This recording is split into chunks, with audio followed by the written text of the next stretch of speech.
Super Bowl 55 in the Bucs offense. At times this season, especially early on, this Tampa Bay offense frustrated many, including some people here on this show, begging for Bruce Arians and Byron Leftwich to do what Tom Brady is best at.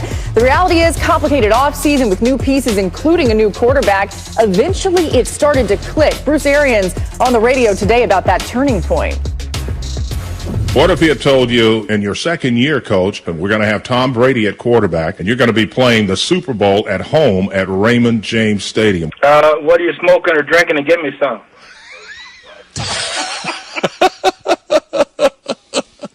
When do you think that offense, in your mind, really started clicking and you were like, we have really got something here? I think it really started the second half of the Kansas City game. Then going into the open date, we solidified a lot of things that we were doing self-scout-wise and running the ball-wise, play action, the whole thing. And I thought we played outstanding the rest of the way. So you just heard Arians reference that as the Buccaneers were heading into their bye week following a Week 12 loss to the Chiefs. Dan was saying they should look at themselves and see what's not working and then also what is working, right? Well, whatever they did, it did end up working. Brady has passed for the league's most yards and touchdowns since Week 14, while the team has also posted the league's lowest turnover rate in that span. So, Dan, you've been tough on the Bucs and their coaching and their offense throughout a lot of the season, right? But you've had a little change of heart, so tell us about it. Well, I think, first of all, we've got to give them credit for making those adjustments. You know, I've said multiple times that they decided to watch NFL Live and figure out what they were doing well on offense and what they needed to fix. First of all, they figured out giving Tom Brady ownership of the line of scrimmage. That's what Tom's been notorious for, is getting to the line of scrimmage, gathering information, what's the blitz that's coming, giving the offensive line who's coming, and then finding the matchup. And then the second thing is they realized they got to play inside out rather than outside in. They were so in love with the talent on the outside that it was chuck and duck all over the place, and they couldn't protect.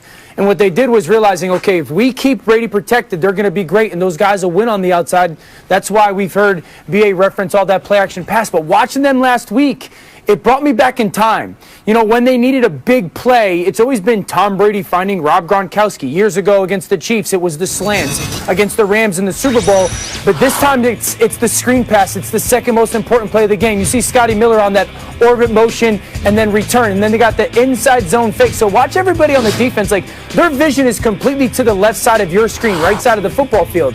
They've got Chris Godwin that's going to lift off all that coverage and a 3-count screen for Rob Gronkowski. All he has to do is be patient. What that does is it leaves one defender to that side of the field. Huge moment. 2nd and 11, screen pass to Rob Gronkowski becomes a 34-yard chunk, catch and run for that offense, gets him in the field goal range, and really makes it that 8-point victory or that 8-point lead. And we've become so accustomed to Tom Brady, to Rob Gronkowski in crucial moments. And it ended up in that same situation. It just looked differently to all of us. Instead of going down the field, the screen pass. So credit BA and that offensive staff, Byron Leftwich. And that's the point, Ruddy. Like, if Brian Daboll or Matt LaFleur or Andy Reid called that screen, it would have been a huge conversation on Monday. So I want to give Bruce Arians and Byron Leftwich their flowers today. Great game planning and great understanding of what they were going to do well. No doubt, Dan. And also to add to that, speaking from the offensive standpoint, like the implementation of not only the run game that you heard Bruce Arians mention, but also the check down game, the get the ball out of Tom Brady's hands quick game. Sure. Like, as a former defensive player that's played against him, that is the part that gives you headaches. The fact that he's releasing the ball when you're winning rushes in what should be pressures or sacks, or at least to have the opportunity to get him on the ground. Earlier this year, we saw Tom Brady sacked a lot, pressured a lot, because of all of the down the field big plays that they wanted to hit throughout the game. You take possession after possession when this team has had success and now they're winning. It's been a lot of dink and dunk. It's been taking out shots at the opportunistic times. It's been running the football to make linebackers respect it and come up. And now you're starting to see, and that's why I said Dan talked about this last game against Green Bay being what you recognize as a Tom Brady influence. I thought it was, I recognized it against the Saints, because I think they went into that game saying Tom Brady has thrown 5 interceptions in the first 2 meetings against this team. Obviously, we need to do something different. And what was different was more of what Tom Brady has done for the majority of his career at the quarterback spot. So I give Tampa credit for that.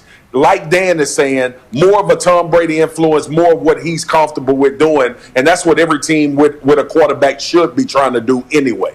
All right, Key, so now the Buccaneers get a B back. So even more weapons, right, for Tom Brady, which should be scary for some people out there, you'd think. But does this Buccaneers offense scare you? It does not scare me, and I don't think it scares the Kansas City Chiefs at all. This is playoff football, though, right? Marcus mentioned it. You run the football with Leonard Fournette. Tom Brady becomes somewhat of a super manager because this really is about the defense. You think about what that defense did against Green Bay. You turn that football over 3 times, and yet and still they walk away with 6 points because of the defense. Tom Brady's there to manage the game and do it well, and he's been able to do that. There's nothing wrong with that at this stage of his career. Everything that he's brought to the table to this football team, changing the landscape, not throwing 30 interceptions, all that is extremely important. But so is JPP, so is Devin White, so is the other guys on that defense. When you think about Davis, Whitfield, and some Dean, those guys come to the party, so it changes the landscape. It gives you a short field. That is how you win football games. That is how we won the Super Bowl. We ran the football. Come playoff time, we dominated up front on the defensive side of the ball, and our quarterback, Brad Johnson, was very efficient and made plays. That is how the Buccaneers will win the Super Bowl. Hey, Dan, really fast. Did Keyshawn just call Tom Brady a game manager? Yeah, I called him a super manager because that's the style in which they play. You saw my eyes just bulge out of my head. Listen, they're in the Super Bowl. Dan, I know you scared to say that because we praise Tom Brady to a whole nother level. We praise him to a whole nother level. But you got to understand that defense. He gave the ball away 3 times against Green Bay. That defense gave him 6 points, big guy. 6 points. Kate, they're in the Super Bowl. We all know that their defense is fantastic. No one's throwing any form of shade on their defense. But to sit here and say that he's a super manager, he threw for 40 touchdowns. And here's the thing, Kate. That's good, though. No, it's not. No, it's not. Man, stop. You guys have heard me say this before. Don't talk to me about turnovers. Talk to me about what you do with turnovers. Yes, they've gotten them, but then when their defense get those turnovers, their offense capitalizes on them. Their offense scores with them.